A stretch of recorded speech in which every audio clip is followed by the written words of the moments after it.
Hello, hello, hello all.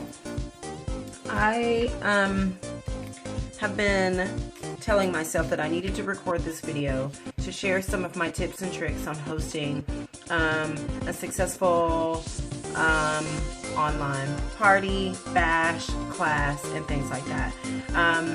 I am going to include this for all network marketers or people who are in direct sales or people who have online events or classes and things like that. If you have the ability to host a party or an event or anything like that on social media, this is going to help you. I am a unique presenter, so it's perfect for me because we were the very first social media based direct sales company. We kind of set the platform unique for virtual parties or online parties and things like that. So I feel like I have kind of gathered a good routine out of all the different types of parties that I've been to. So here's a few tips. The very first tip is hostess coaching. Get to know hostess coaching. If you don't know what hostess coaching is, this is a method that you use with your host, the person that you are trying to receive benefits for. You need to let her know that there's benefits for her if her guests shop, that she should have no more than 50, 5 to 10 is ideal, 20 is great. That's your hostess coach's goal. And for me, I do it like that because, and you think, oh, just invite everyone on my Facebook, but half of these people on your Facebook you don't know, you don't talk to, they haven't seen you in years. Facebook algorithms aren't putting you in each other's lives. So it's just a little bit inconvenient and it makes for a terrible, terrible party. So you tell your hostess, hey, invite 5 to 10 people that you would have over to your house for a party like this. 5 or 10 of your closest friends. Send her a script if you have one. Definitely no more than 50. 20 is great. 5 to 10 is ideal. This way, you're gonna create a one-on-one relationship with your hostess who you're coaching, and you're also gonna create a one-on-one relationship with the people that she's inviting. So that is step one. Tip number two, not step one, but tip one. Tip number two, I have with social media, the way we have several different platforms to where we can run parties. We can run Instagram parties and DMs. We can run chat parties. We can do Google Hangout parties. We can do Facebook groups. But I personally particularly like Facebook Live events. Specifically because it is an event. Hands down. It's not really a group. A lot of people think you can throw all these people in a group and now you've got them there so that you can kind of manage them there. I really don't like to do it that way, and I'll tell you why here in a minute. But tip number two, figure out events, learn events, work them. Tip number three. For Unique, I don't know about other direct sales company, whenever the hostess creates a shopping link for her friends to earn rewards, they last a period of 10 days, okay? I feel like the old typical way of hosting parties was throw them in a group, post something this day, post something this day, post something this day, up for 10 days. What does that say to me? Like, I'm not going to buy anything on day one because I'm waiting to day 5, for one. For two, if I look at it on day one and then I don't get the chance to look at it again until Thursday, I'm probably not going to get the opportunity to look at it again on Thursday because Facebook hasn't shuffled it to me. I haven't been in that group in 5 days. I don't know what's going on. I've totally forgot all about it and the group is all over the place. So I really like to do my events in one night. For me, as a unique presenter, I will schedule the event on, say, like a Tuesday. I will create the shopping link for my host 2 days before, say like Sunday night, create the event Sunday night. The actual event goes down on Tuesday night at 7 p.m. And then you kind of have the rest of those 10 days just to do Q&As, help people with orders, send out reminders, do a couple of games. I like to keep people in suspense. So with that being said, my point for tip number 3 is to host your event in one night as if you were doing a home party. You're going to go over their house on Tuesday, you're going to stay for an hour or two, and then you're going to go home after you make orders. That's tip number 2. Tip number 3, always do a welcome video in your event. So you've reached out to your hostess, you've coached her, she knows how to invite her friends or her guests, she knows who to invite. You have the event set up, you've got her shopping link set up so that she can make outside orders right now if she wants to. Now, the day before the event, you're going to create a welcome video, and your welcome video is going to be a little bit something like this. Hey, my name is, I have been with this company for this many years. Our company is and tonight I'm going to show you these few things. You always want to do a welcome video, and your welcome video should also conclude anything that your guests should do to show accountability, like RSVP. If you need them to RSVP, or if you need them to select going in a Facebook group, or if you maybe need them to introduce themselves. When you do that, it kind of gives them like a welcome, like, oh look, I've been in this event for 2 days that my friend invited me to. She told me she was going to invite me. There's the lady giving us a welcome. I need to select going so that I can do the giveaway.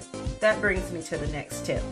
I always do a giveaway just for people who select going. It's very crucial. I coach my hostess to tell her guests, make sure you guys select going so you're entered in. She's going to do a giveaway at the end. When I do my welcome video, I always say, and don't forget to select going if you want to participate in the giveaway, because I will be giving away something free at the end. Or in your description of your event, make sure you guys select going. You want to do that over and over again, so that way they know if I do absolutely nothing at this event, if I select going, I have a chance to win something. Always do that. My next tip, what to give away. Your next tip about giving away stuff. Never give away the value of your product. What I mean is, you don't always have to give away the biggest item that your company offers, or you don't have to always offer something so big for people to go. I go to Michael's a lot. I go to Hobby Lobby a lot. I hit up clearance racks a lot. And I get little things here and there. If there's a packet of thank you cards for 25 cents at Michael's, I may pick up $3 or $4 worth. I'll give those out. It's not much, but they didn't do anything but select going. They sat, they had a good time, they got some knowledge, and one person wants some thank you cards as my thank you.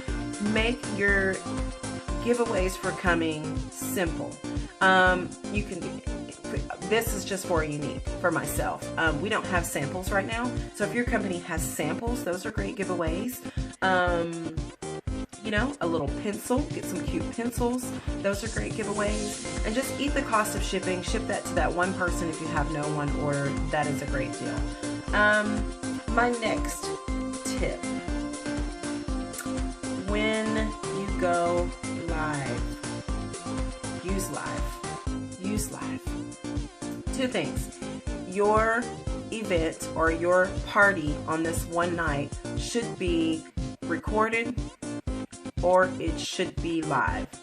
Facebook Live, Google Hangouts, YouTube Live, there's Skype, there's all these different social media outlets that you can use to interact with people on a personal basis that are social media and tech savvy.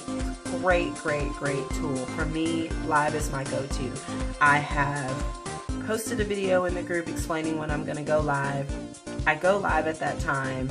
People are on. I'm interacting. We've got engagement right there.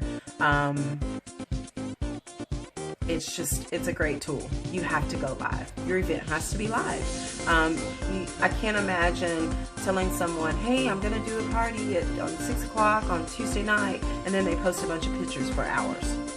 I mean, it just, you know, people don't like to read. They want to interact. They want to talk to you then and there.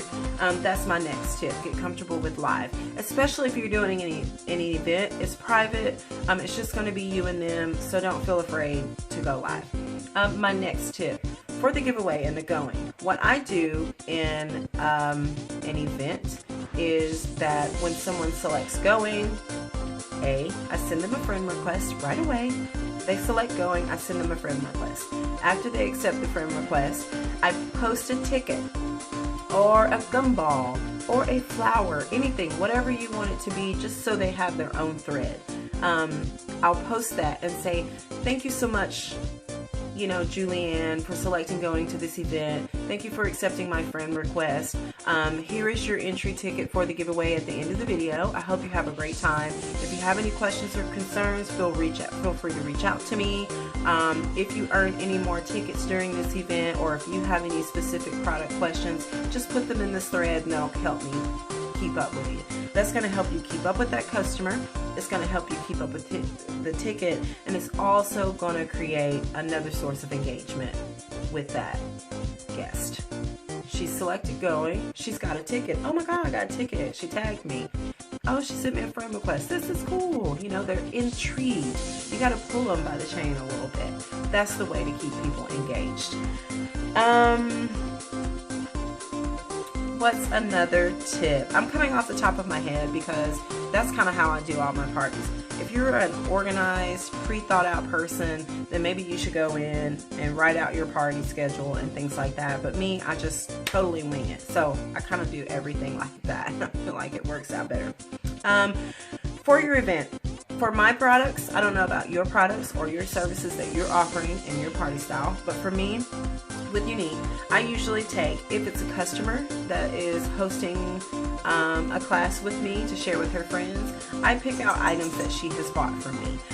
If she has bought a eyeshadow palette and a tool, and maybe she got some mascara from me, I'll take those three things. I'll show her all the eyeshadow. I'll show her guests all the eyeshadow palettes, including the one that she has. I might even do a look. I'll talk about the brush and maybe another alternative brush that may be a little cheaper or something that will work just fine. And then I'll do a demonstration on the 3D Fiber Lash Mascara. And that is all that I will focus on. A few reasons why. One reason why is that you don't want people to be bored. You want them to be interested, you want it to be less than an hour, and you want it to be super awesome. Another reason why I do that is because they say, hey, I really wanted to see some lipsticks. And then what you get the opportunity to do is say, well, this particular video wasn't over lipsticks, so why don't I put you on the schedule in a couple of weeks so that we can go over lipsticks? And then you host a lipstick bash, and there you just go through all the lipsticks. It's that simple. That's the beauty of engagement. They didn't get to see lips, they want to see them. Schedule them their own lip class. They'll invite some of those same people, and some of those same people will be able to buy by then, or some of them bought something from this person, they might buy lipsticks from that person. So anyway, so narrow your products down to a few items when you do a live video that night that you set up 2 nights ago. Another tip, after the event, at the very end, you want to say thank you. You want to talk about the orders benefiting you and helping your family. You want to talk about how it supports local businesses. Talk about how it supports the company and whatever organization that your company income is for. Good positive things. Ask anybody if you're interested in any information about doing what I do. Just drop something in the comments and I will let you know. And then just say at the end of your video, thank you guys so much. I'm going to end this now. We can chat back and forth for the next few days if you need some help. I have this event set. You always want to set your event for at least 10 days out. That way you have that days open with however long your party system works. So you can have that there to go back on. And so most people, you will have 1 or 2 people that are gung-ho, they want that eyeshadow palette and the other one that they saw. They're going to go to the site right then and there, and they're going to go shopping. The rest of the people are kind of laggers. They might want to see some other colors and things like that. So the very next morning, you just make a post. I want to say thank you. I have done the drawing. So-and-so has won this little pack of thank you cards. So-and-so, send me your address, and that's more engagement. They're seeing, oh, she did the drawing. You can do it right after the video live, or you can do it the next day just for more engagement. And then you say, hey, we went over eyeshadow palette number 2. So today I'll be posting a few more images on different skin tones using the different eyeshadow palettes that maybe that you know, find color that relates to you, or if you're doing a lip party, or if you're doing a, you know, if you sell candles or whatever it is, you want to kind of coordinate with your party. Don't start posting the tools and don't start posting the skincare if it's an eyeshadow palette party. Just post looks using the eyeshadow palettes and things like that. So you got 2 days after your event. That's when I want to do a game. And it says, hey, everybody's been super cool. We have a few days left in this event. Why don't I do a game for an extra ticket for the giveaway if you haven't done a giveaway yet? If you have, do another one. If not, exclude the step. So anyway, you just want to take those next few days to kind of generate orders. That's when you want to post your images. That's when you want to post your information, your knowledge about the products and things like that after you have come live and introduced it. Not the whole time, not before, and things like that. Tips on closing out your party. Upon closing out your party or your event, after you have set everything up all nice and capiche, whether it be your, you know, millionaire party or your dud in the rucks, you always want to give everybody a farewell thank you. Post a video about your company, post a video about your opportunity, leave that with them. Don't pressure them or don't pressure that on anyone, just put it there so that they know it's there. Everybody that has selected going is now your friend. People who did not select going, for me, I just don't even bother them. I treat it like a home party. They weren't even there. I never got to meet them. So you don't want to bother people. You only want to work with the people who actually engaged with you. So at the end of that party, you're going to make a list. You're going to give yourself 2 weeks. The people that ordered will have their products. The people who did not order will have this in their brain. Every single person, you have 10 people that selected going, 3 people that purchased. 2 weeks later, you're going to follow up with those people. Make sure they got their products, make sure it was the right color match or exactly what they wanted, help them with exchanges and so on. And you're gonna say, hey, I had a really, really great time with you. Thank you so much for hosting or ordering from so-and-so's party. Why don't we put you on the schedule in 2 weeks to host your own party? We can go over the things that you have with some of your friends. They will ignore you or say yes, rarely say no, in my experience.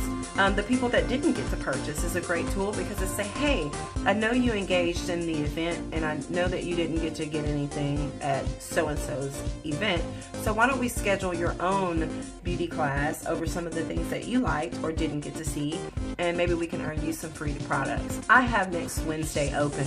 What do you say? So you just lead by that, and then, you know, the vicious cycle keeps going. But anyway, those are just a few things that I think are very, very important to hosting virtual parties in a way that you can feel one-on-one, personable, close. It just kind of makes you feel like you're at the in-home environment. So I'll go over the tips again.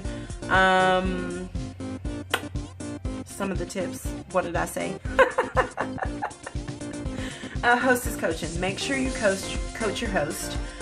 Learn about hostess coaching. Be one-on-one. Have her not invite everyone on their friends list. 90% of the time, if you go into the event and she's invited 769 people, 30 are going to select going and no one's going to order or participate. Go live in the event. Utilize social media and the tools that we have, or pre-record it. You can pre-record the video and upload it, or you can just go live. Set a time, a date and time. Always set a date and time a few days out that you're going to show up and do this video. Treat it like you're going to a home party. I will be there on Tuesday live in this group at 7:30 Central Standard Time. See you guys there. Always record a welcome video. Always record a welcome video. Always do a giveaway, something inexpensive.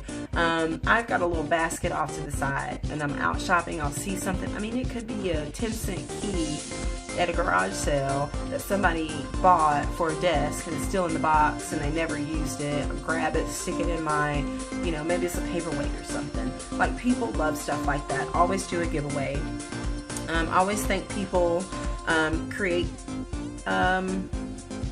Create little tickets for them when they select going. Create a ticket in the event or group. Use events. Just use events. Just use events on Facebook is amazing. When they select going, send them a ticket. Create engagement.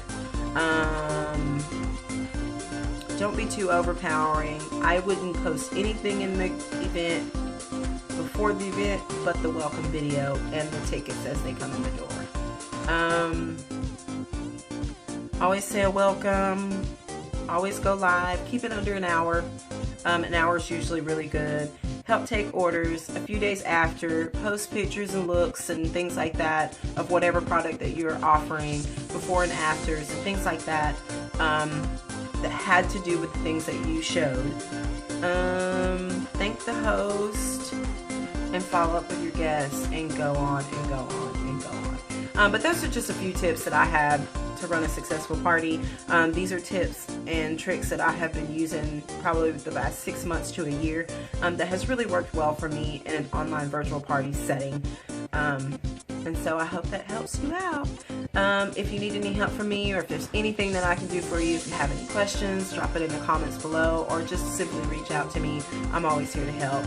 And I hope that I helped you guys out. I hope y'all have a good evening. Bye-bye.